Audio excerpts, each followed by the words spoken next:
Okay, gang, part 5. I put the whole drum kit back together, and it looks pretty good. You can see in the light, the paint job turned out pretty well. Now, the hoop also had a inlay that I removed. They look good. I considered maybe putting something in there, some kind of a color vinyl stripe, but I decided not to. I think I'm just going to go with the raw look. There's no badge on there. There's the vent hole. I did take the screws off of the bass drum mount, and I'm going to mount the 12-inch tom on a tom stand like that. It's just better. I just find that with this kind of a setup here, you get more flexibility with the tom. I don't have this kind of option with my other kits, but with this one I do, because this only has 2 toms.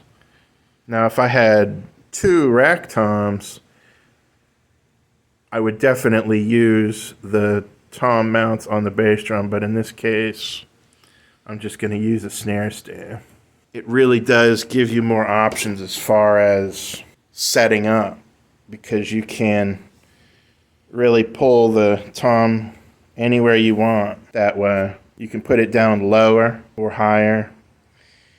And if it wasn't for that pearl logo, I don't think anybody would know what kind of drum kit this is, because there's no more badges on it. Now, these are not the cymbals, and this is not the snare that's going to be with this kit.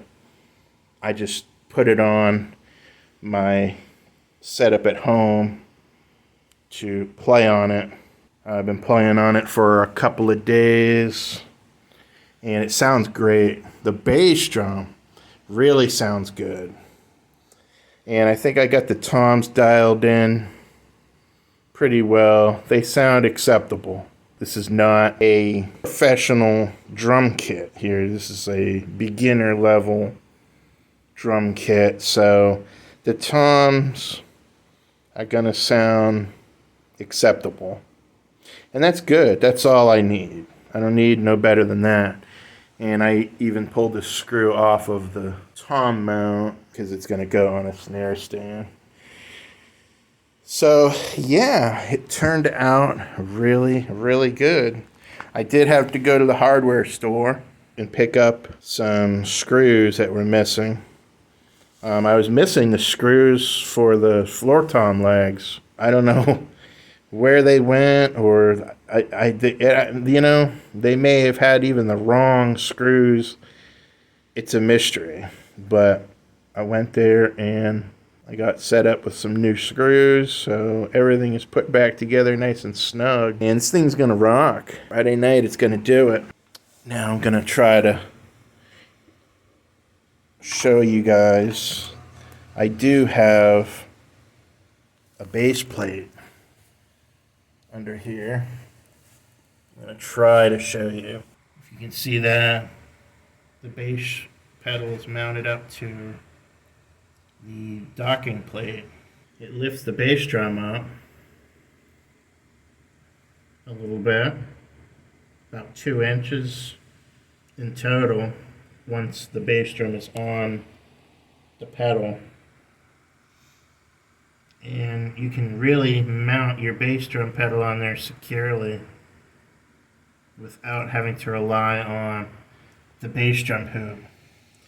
Now, this bass drum hoop is a little weird because it's a metal hoop, so many pedals will not mount properly to that. And I did change out the head with the Remo 20-inch Power Stroke 3. This project went really well. Paint is really smooth. It's got a really cool flat finish. Not too bad for spray paint, huh? This is a 16 by 14. I like the smaller size. It does help maneuver it around better. And you got to have a 12-inch tom 12-inch tom is really the go-to tom. If you're only going to have one, I would have a 12. Most people have a 10 and a 12. That's it, guys. The Pearl Kit of Destruction. This is like my Mad Max raw drum kit here. I like it, man. It kicks ass. It's going to do a lot of good for quite a few years, I think. So thanks for watching. I hope you subscribe. I hope you enjoy my videos. I know my videos are nothing fancy. I try to make good, clean, clear content. I know I'm not doing anything fancy here, but hopefully it's informative and it gives you some kind of entertainment.